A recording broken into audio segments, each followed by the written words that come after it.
The year is 1638. A merchant named William Kieft was appointed to be the director of the Dutch colony of New Netherlands. The colony, which was located on the east coast of what is now the United States, had grown somewhat before his arrival, reaching a population of 8,000. Yet, it did not flourish. Being the governor of the colonial capital New Amsterdam for 5 years, and finding the colony at a state of near economical disaster, his contribution to strengthen the economy was minimal.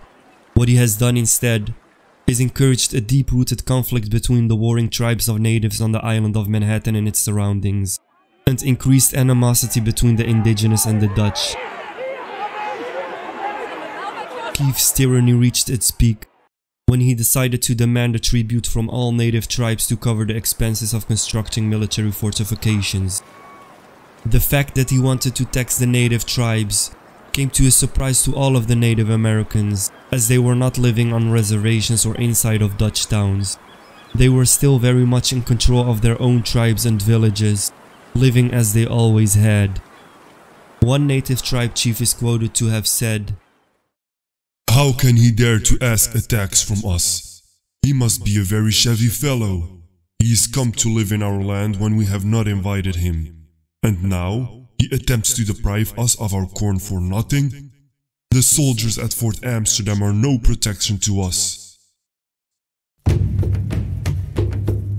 It was not only the natives that were against the new policy of William Kieft.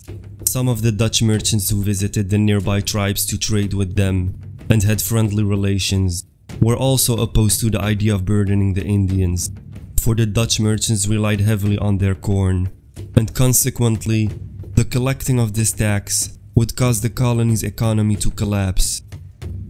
When Governor Kieft couldn't find enough Dutchmen to collect the tax, he instead invited the English in, and found men who had previously been responsible for collecting the corn for the English colonies. Amongst these men were the worst characters that you can think of. One of these men that he hired was an English mercenary named Captain John Underhill. John Underhill would bring some of his men, and they would collect the tax by any means necessary.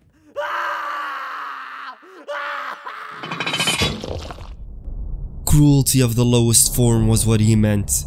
If a tribe of Native Americans declined to pay, he would kidnap people from the tribe.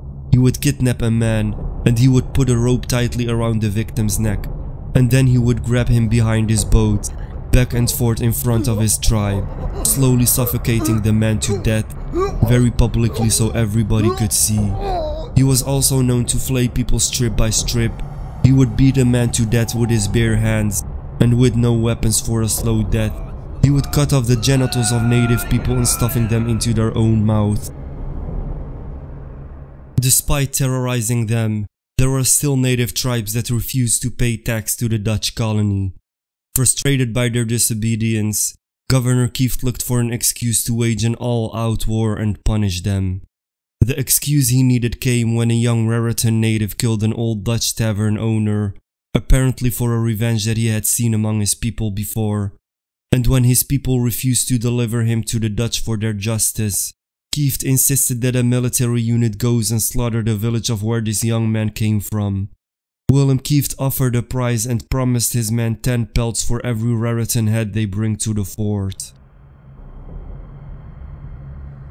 As a result, 40 men, women, and children were murdered at Corlear's Hook, and at Pavonia another 80. The Pavonia massacre was clearly visible to witnesses across the river, so much so that farmers in the area saw Indians being hacked to pieces and running into the forest with missing limbs. Captain David de Vries, who himself earlier engaged a short bloody war with the Staten Island Raritans, reported what he saw across the river. "Infants were torn from their mothers' breasts and hacked to pieces in the presence of their parents, and pieces thrown into the fire and in the water, and other sucklings being bound to small boards were cut, stuck, and pierced and miserably massacred in a manner to move a heart of stone. Some were thrown into the river, and when the fathers and mothers endeavored to save them, the soldiers would not let them come on land, but made both parents and children drown. Another Dutch settler described this horrific scene and said, I sat up that night by the kitchen fire at the director's. About midnight, hearing loud shrieks, I ran up to the ramparts of the fort, looking towards Pavonia. I saw nothing but shooting, and heard nothing but shrieks of Indians murdered in their sleep. The unintended consequences of these two massacres was the unification of the previous warring faction of natives against the Dutch, and the trust that maintained relative peace in New Netherlands up to the point Kieft came into power rapidly disappeared. After this incident, all hell broke loose. The natives started to encounter to avenge their death and attacked the Dutch settlers of Staten Island. They razed the buildings and killed the inhabitants without distinguishing between guilty and innocent. The situation got so intense that people started to kill themselves. The men who led the raid into the Raritan village eventually committed suicide. The cruelty started to spread like wildfire across the whole colony of New Netherlands, and the innocent people on both sides were dragged into the conflict. Around the same time of the raid on the Staten Island, there was a Dutch craftsman named Klaus Smits who was an old man. A young native came to his house and pretended to be interested in trade with him. The old man then led him in his house, and as he's kneeling down to open a chest of his goods, the Native American cuts off his head. Raids started occurring everywhere, and the natives mobilized to create war bands. They slaughtered farmers, took the wives and the children as captives. There was a total destruction. The entire colony started to shrink. People were running to the fort, leaving their farms. Everything is being burned down. New Amsterdam became crowded with destitute refugees, and the golden era of the Dutch Republic in North America came to an end.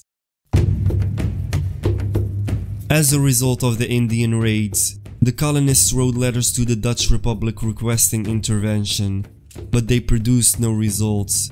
Then many came together to make an official petition to have Governor Kieft removed, writing, We sit here among thousands of wild and barbarian people, in whom neither consolation nor mercy can be found.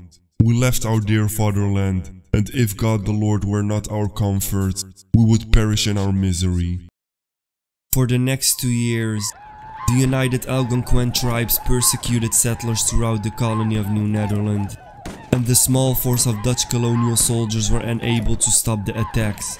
People became more desperate, and many returned to their homeland in Europe. The ones that stayed lived in horrible conditions. It was impossible to grow crops. Farms were being raided constantly, there was no food supply, and hunger led the Dutch governor to finally send diplomats to the natives. The natives responded by saying that they had no interest in negotiations with corn thieves, and the Dutch went back empty-handed. After losing support and surviving 2 assassination attempts by his own people, the Dutch Republic recalled William Kieft to the Netherlands in 1647 to answer for his conduct.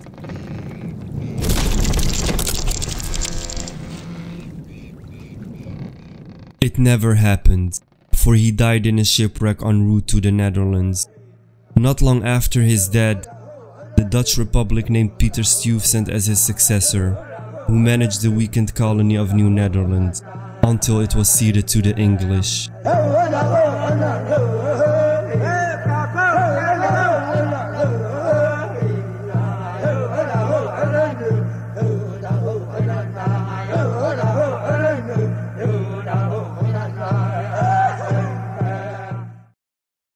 Thank you for watching. If you liked the video, be sure to click that like button. Also, don't forget to subscribe and click the bell to be notified about our latest videos.